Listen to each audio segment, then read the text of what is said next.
প্রশ্ন, মৌমাছি হুল ফোটালে কি লাগালে তাড়াতাড়ি সুস্থ হয়? অপশান এ লেবুর রস, বি বরফের টুকরো, সি বেকিং সোডা পেস্ট, নাকি ডি মধু?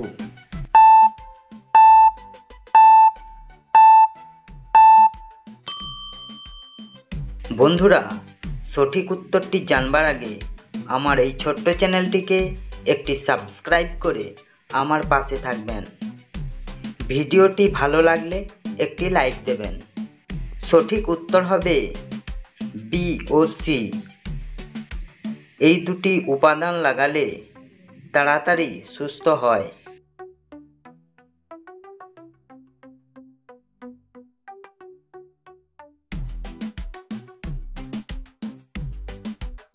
সঠিক উত্তরটি হবে option C, baking soda paste.